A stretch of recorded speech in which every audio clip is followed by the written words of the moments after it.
Oh, it was to be so jolly. What a game! Such excitement they hadn't known in years. The children catapulted this way and that across the green lawns, shouting at each other, holding hands, flying in circles, climbing trees, laughing. Overhead, the rockets flew and beetle cars whispered by on the streets, but the children played on. Such fun, such tremulous joy, such tumbling and hearty screaming. Mink ran into the house, all dirt and sweat. For her 7 years she was loud and strong and definite.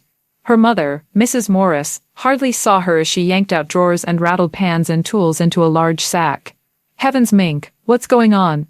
The most exciting game ever, gasped Mink, pink-faced. Stop and get your breath, said the mother. No, I'm all right, gasped Mink. Okay, I take these things, Mom?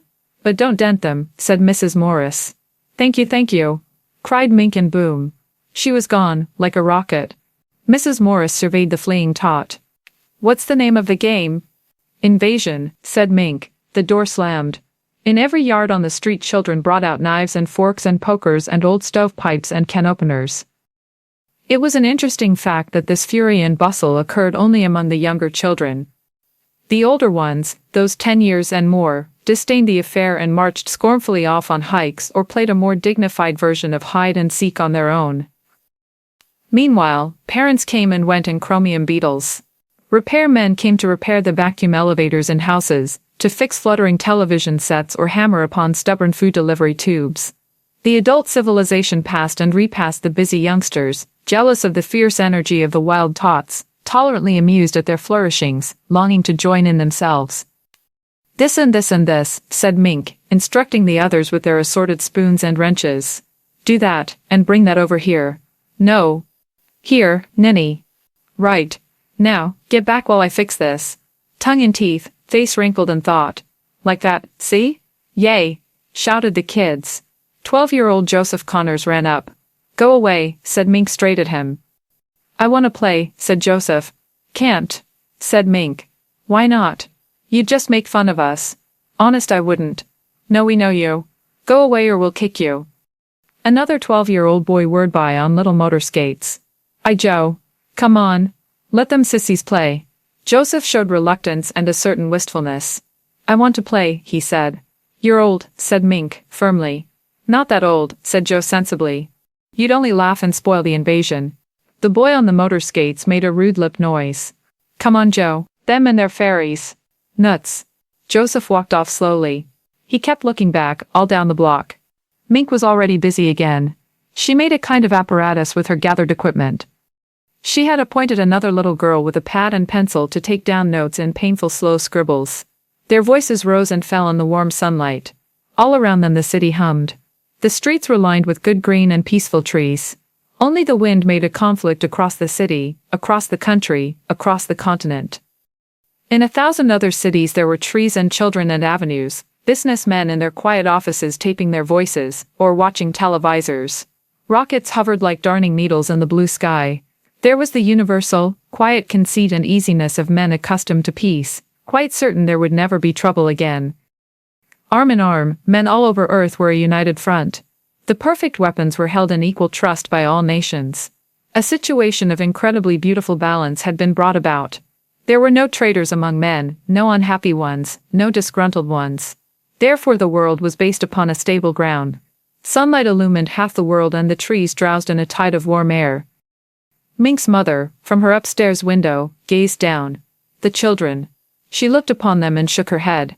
Well, they'd eat well, sleep well, and be in school on Monday. Bless their vigorous little bodies. She listened. Mink talked earnestly to someone near the rose bush, though there was no one there. These odd children. And the little girl, what was her name? Anna? Anna took notes on a pad. First, Mink asked the rosebush a question, then called the answer to Anna. Triangle, said Mink. What's a try? Said Anna with difficulty. Angle?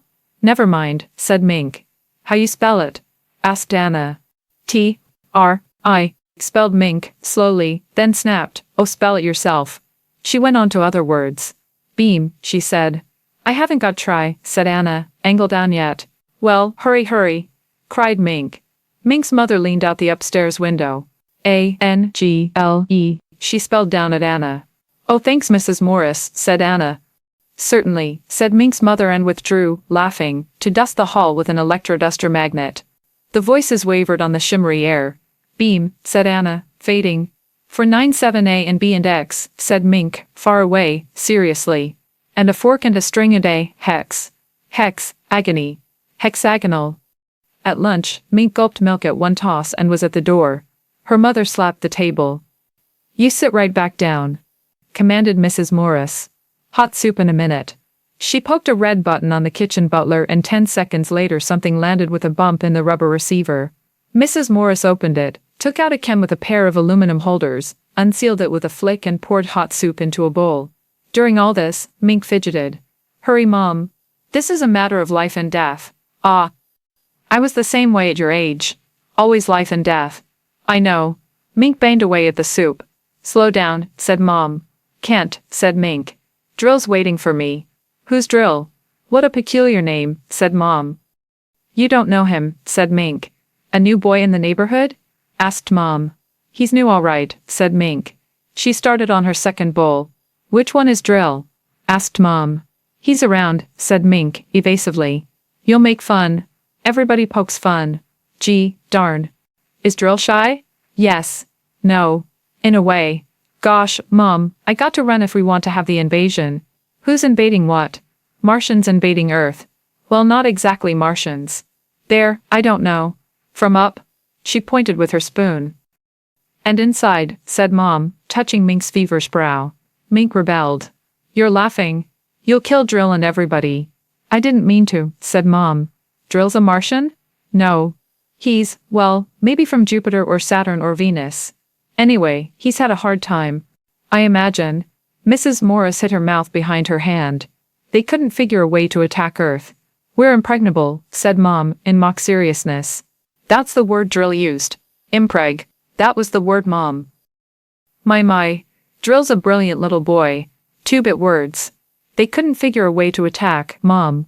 Drill says, he says in order to make a good fight you got to have a new way of surprising people. That way you win. And he says also you got to have help from your enemy. A 5th column, said Mom. Yeah, that's what Drill said. And they couldn't figure a way to surprise Earth or get help. No wonder. We're pretty darn strong, laughed Mom, cleaning up. Mink sat there, staring at the table, seeing what she was talking about. Until one day, whispered Mink, melodramatically, they thought of children. Well, said Mrs. Morris brightly. And they thought of how grown-ups are so busy they never look under rose bushes or on lawns. Only for snails and fungus. And then there's something about dim-dims. Dim-dims? Dimensions. Dimensions? 4 of 'em. And there's something about kids under 9 and imagination. It's real funny to hear Drill talk. Mrs. Morris was tired. Well, it must be funny. You're keeping Drill waiting now. It's getting late in the day and, if you want to have your invasion before your supper bath, you'd better jump. Do I have to take a bath? Growled Mink. You do. Why is it children hate water? No matter what age you live in, children hate water behind the ears. Drill says I won't have to take baths, said Mink. Oh, he does he? He told all the kids that. No more baths. And we can stay up till 10 o'clock and go to 2 televisor shows on Saturday instead of 1. Well, Mr. Drill better mind his P's and Q's. I'll call up his mother and... Mink went to the door.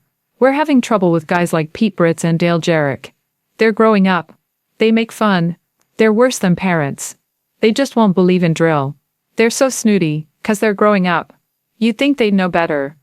They were little only a couple of years ago. I hate them worst. We'll kill them first. Your father and I last? Drill says you're dangerous. Know why? 'Cause you don't believe in Martians. They're going to let us run the world. Well, not just us, but the kids over in the next block too. I might be queen. She opened the door. Mom? Yes? What's logic? Logic? Why, dear, logic is knowing what things are true and not true. He mentioned that, said Mink. And what's EM, press, shown, able? It took her a minute to say it. Why, it means, her mother looked at the floor, laughing gently.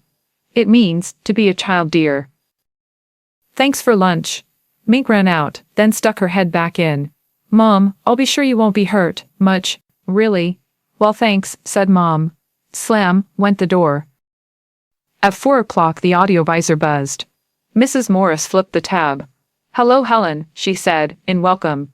"Hello, Mary. How are things in New York?" "Fine. How are things in Scranton? You look tired." "So do you." "The children." "Underfoot," said Helen. Mrs. Morris sighed. "My mink too. The super invasion." Helen laughed. "Are your kids playing that game too?" "Lord, yes. Tomorrow it'll be geometrical jacks and motorized hopscotch." "Were we this bad when we were kids in 48? "Worse. Japs and Nazis. Don't know how my parents put up with me. Tomboy. Parents learn to shut their ears." A silence. "What's wrong, Mary?" asked Helen. Mrs. Morris' eyes were half closed. Her tongue slid slowly, thoughtfully over her lower lip. She jerked. "Oh, nothing. Just thought about that. Shutting ears and such. Never mind. Where were we? My boy Tim's got a crush on some guy named Drill, I think it was. Must be a new password. Mink likes him too. Didn't know it got as far as New York. Word of mouth, I imagine. Looks like a scrap drive. I talked to Josephine and she said her kids, that's in Boston, are wild on this new game. It's sweeping the country." At this moment, Mink trotted into the kitchen to gulp a glass of water. Mrs. Morris turned. "How are things going?" "Almost finished," said Mink. "Swell," said Mrs. Morris. "What's that?" "A yo-yo," said Mink. "Watch." She flung the yo-yo down its string. Reaching the end, it vanished. "See?" said Mink. "Ope." Dibbling her fingers, she made the yo-yo reappear and zip up the string. "Do that again," said her mother. "Can't. 0 hours 5 o'clock. Bye." Mink exited, zipping her yo-yo. On the audio visor, Helen laughed. "Tim brought one of those yo-yos in this morning, but when I got curious he said he wouldn't show it to me, and when I tried to work it, finally, it wouldn't work." "You're not impressionable," said Mrs. Morris. "What? Never mind. Something I thought of. Can I help you, Helen? I wanted to get that black and white cake recipe." The hour drowsed by. The day waned. The sun lowered in the peaceful blue sky. Shadows lengthened on the green lawns. The laughter and excitement continued. One little girl ran away, crying. Mrs. Morris came out the front door. "Mink, was that Peggy and crying?" Mink was bent over in the yard, near the rose bush. "Yeah. She's a scare baby. We won't let her play now. She's getting too old to play. I guess she grew up all of a sudden." "Is that why she cried?" "Nonsense. Give me a civil answer, young lady, or inside you come." Mink whirled in consternation, mixed with irritation. "I can't quit now. It's almost time. I'll be good. I'm sorry. Did you hit Peggy Ann?" "No, honest. You ask her. It was something. Well, she's just a scaredy pants." The ring of children drew in around Mink where she scowled at her work with spoons and a kind of square-shaped arrangement of hammers and pipes. "There and there," murmured Mink. "What's wrong?" said Mrs. Morris. "Drill's stuck. Halfway. If we could only get him all the way through, it'll be easier. Then all the others could come through after him. Can I help?" "No, thanks. I'll fix it." "All right. I'll call you for your bath in half an hour. I'm tired of watching you." She went in and sat in the electric relaxing chair, sipping a little beer from a half-empty glass. The chair massaged her back. Children, children. Children in love and hate, side by side. Sometimes children loved you, hated you, all in half a second. Strange children, did they ever forget or forgive the whippings and the harsh, strict words of command? She wondered. How can you ever forget or forgive those over and above you, those tall and silly dictators? Time passed. A curious, waiting silence came upon the street, deepening. 5 o'clock. A clock sang softly somewhere in the house, in a quiet, musical voice. 5 o'clock. 5 o'clock. Time's a-wasting. 5 o'clock. And purred away into silence. 0 hour. Mrs. Morris chuckled in her throat. 0 hour. A beetle car hummed into the driveway. "Mr. Morris." Mrs. Morris smiled. Mr. Morris got out of the beetle, locked it and called hello to Mink at her work. Mink ignored him. He laughed and stood for a moment watching the children in their business. Then he walked up the front steps. "Hello, darling." "Hello, Henry." She strained forward on the edge of the chair, listening.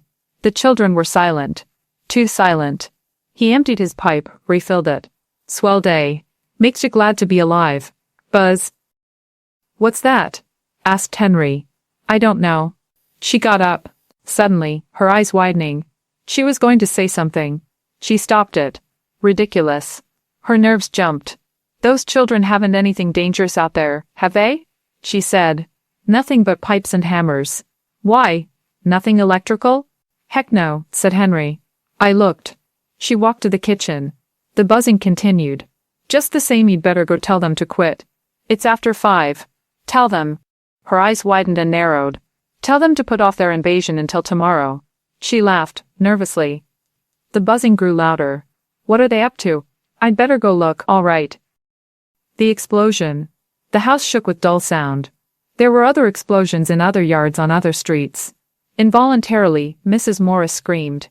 Up this way. She cried, senselessly, knowing no sense, no reason. Perhaps she saw something from the corners of her eyes. Perhaps she smelled a new odor or heard a new noise. There was no time to argue with Henry to convince him. Let him think her insane. Yes, insane. Shrieking, she ran upstairs. He ran after her to see what she was up to. In the attic. She screamed. That's where it is.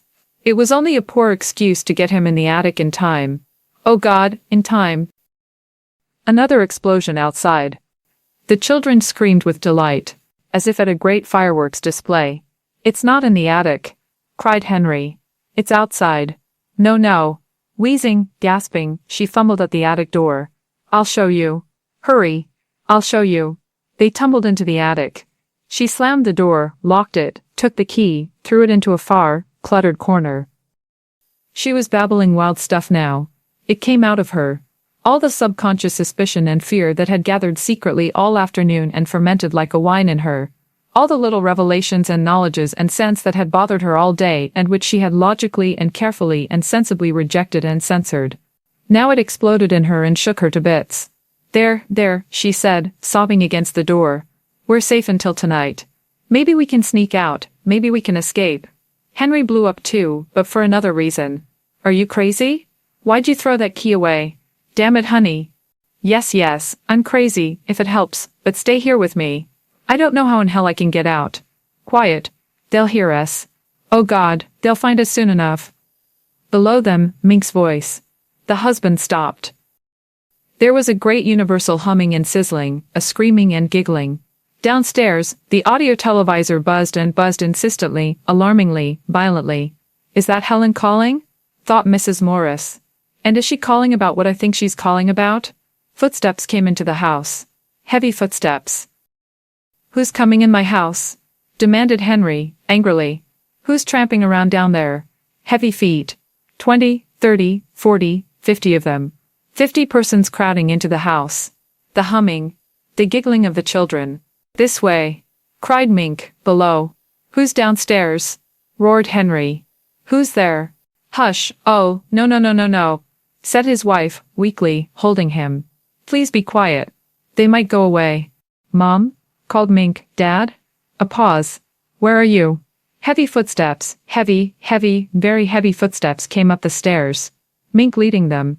Mom? A hesitation. Dad? A waiting, a silence. Humming. Footsteps toward the attic. Mink's first. They trembled together in silence in the attic, Mr. and Mrs. Morris. For some reason the electric humming. The queer cold light suddenly visible under the door crack. The strange odor and the alien sound of eagerness in Mink's voice finally got through to Henry Morris too. He stood, shivering, in the dark silence, his wife beside him. Mom. Dad. Footsteps. A little humming sound. The attic lock melted. The door opened. Mink peered inside, tall blue shadows behind her. Peekaboo, said Mink.